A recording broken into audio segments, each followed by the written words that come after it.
all right. So a couple days back, we saw, hey, inflation is still a thing, and people We didn't like talked that. about this yesterday, guys. Yeah. Inflation is still a thing.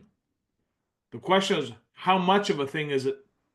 We don't know. So, Matthew, what are the numbers? Well, it came in a little bit hot. It came in at 30% annualized, and we know that we're not going to Yeah. spend a lot of time on this yesterday, but and this news now is like 2 days old.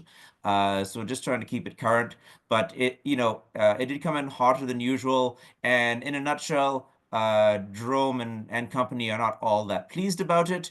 And I think they are going to wait till at least September is the expectation for another rate cut, right? So we'll kind of hold until there, and which means if you're not looking at the numerical change from Fed meeting to Fed meeting, what you will be looking at are the words that the Fed uses in those meetings. That doesn't mean the meetings are over, just means Yep. the words that are used, right? And believe it or not, people will pay attention to, did he use this word or another word, right? So, Matthew, for our trading perspective, what matters is if interest rates go up, that's not good for the stock market. So, if you were a betting man, where would you bet the rest of the year goes? Man, if I knew that, see, okay, I'm gonna go with the law of averages. I think we're gonna end up higher than we started. Okay. I think Okay. that interest rates will be quelled by the end of the year, and I think these tariffs between Canada and the United States will also be quelled over the next 6 or 8 months. Yeah. I think this is a I would lot of agree. and those are the highlights, right? And I think Yeah. once those are behind us, I think the stock market will have a better footing on which to grow. That's my opinion.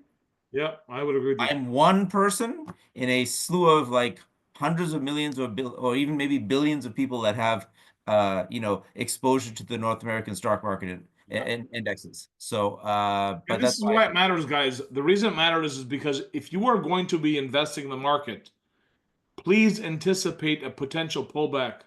Right? They happen all the time. This is why we stress the same rules over and over again. Little to no US margin, and also picking high quality stocks. If we have a pullback here, which we may have because if inflation is not under control, well, we'll see what happens. And this is something that you have to absolutely take note of here. If we have a pullback of 10 or 5 or 15%, is it justified? Well, yeah, it probably is. And that's because, again, CPI, Consumer Price Index, has been not going in the right direction last few months. So we'll see how it goes. So let's keep going, Matthew. Yeah, absolutely. Um, okay, so we're not going to go over too much about the Fed. We kind of spoke about that. That was kind of like literally yesterday's news.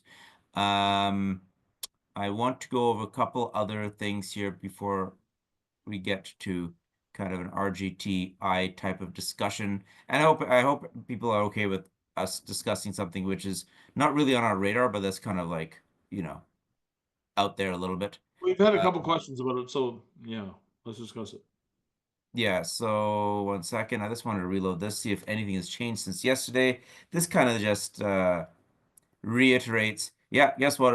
It was 97.5% yesterday, and lo and behold, it is 97.5% today, which means no rate cuts are expected. No rate cuts are expected. And if you Until go, when, Matt? well, let's look at this. So you across here we have these tabs, right? So this was March, right? Let's go to May. Okay.